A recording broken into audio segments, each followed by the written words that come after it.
restore their life, they can restore their families, they can reach out to other women and just continue the cycle. I think it's super important because for me, if I had some place to go, that would probably have been the first place I went. But I didn't. I ended up in rehab, which was all by means, the great way for me. But for a safe house, if I had a safe house to go to, I know that me and my son could have gone there with a feeling of hope and a lot of love and a lot of healing. And so we just really thank you. I'm Stephanie again. So, just in case they forgot. So a safe house here in Jacksonville would just be so amazing. For me, in my experiences, I could be in a room with 1,000 people and feel so alone. But being around these women and being empowered by my sisters and just sharing those experiences and those stories and that healing, that's just so amazing, and it's so powerful, and it's done so much in my life. Just knowing these women right here, they give me the courage to stand up here. A safe house in Jacksonville would be somewhere for a woman to go, because I didn't know where to go. And this awareness right here is letting those women, if just one woman hears that there's somewhere for her to go, then it's all worth it.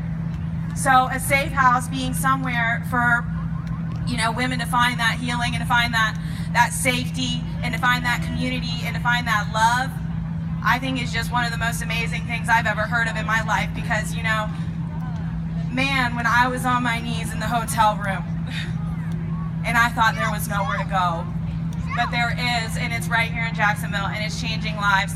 And we just thank you so much for your support. And I'm going to turn this over.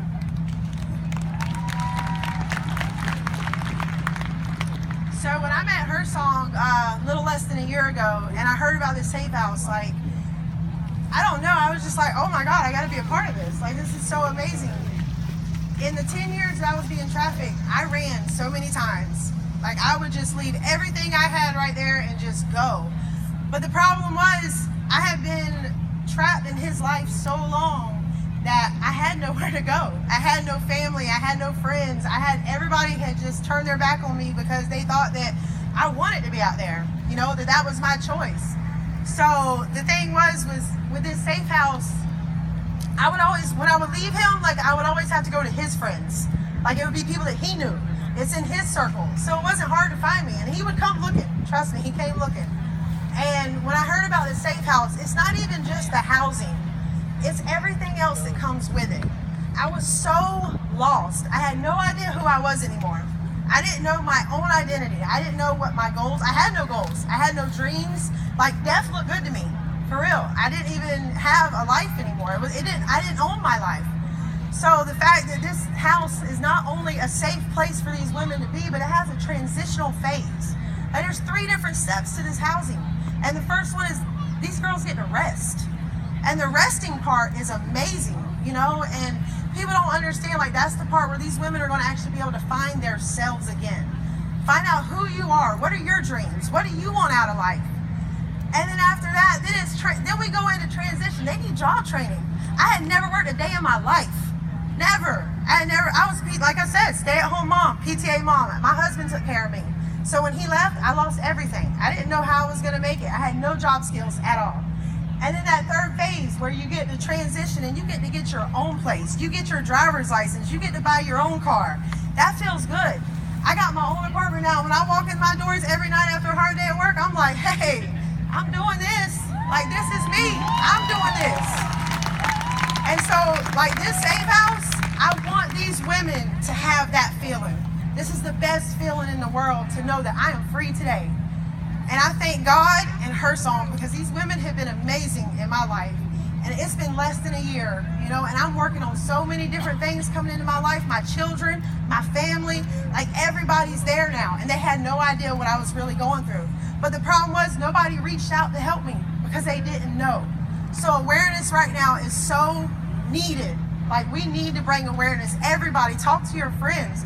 Because when these women get vulnerable, I'm sorry, but women's going to look for anything for love. We are creatures that have to be loved on. And we love love. And we're going to love you back. for sure. So that's all I have.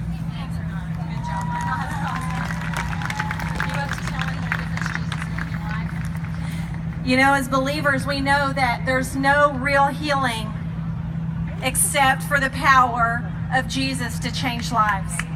And so I would like to ask Stephanie just to share with you briefly how knowing Christ has changed her life. I'm not going to say it again. I'm Stephanie. I said it again. Okay. So when I first came out of the fog, I started to attend this church. Okay. I started to attend this church, and they started to introduce me to Jesus. I was saved on Father's Day of last year, June 17th, and man,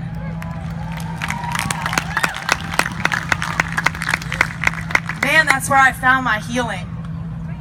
I found a man that bore that cross, that died for my burden, my guilt, my shame, that died for me and me, all of us. You know, and I found that so comforting. I found that love that I'd always been looking for. I found that void started to be filled. You know, and then I come over here and I'm introduced to her song, and these women just confirm that feeling. And they just share with me their experiences and their experiences of love and my growth in Christ, and they just guide me and they teach me and they allow me to teach others about the healing that you can find in Christ. Just like the healing I found, man, Jesus saves, buddy. Jesus saves. Thank you all so much for coming out. Let's give these ladies a big round of applause. Oh my goodness. Oh my goodness. The courage it takes to stand up here and talk about that like they just did. I tell you what. Get it together, that's what I say. I put on the pressure, you could do better, be who you're supposed to.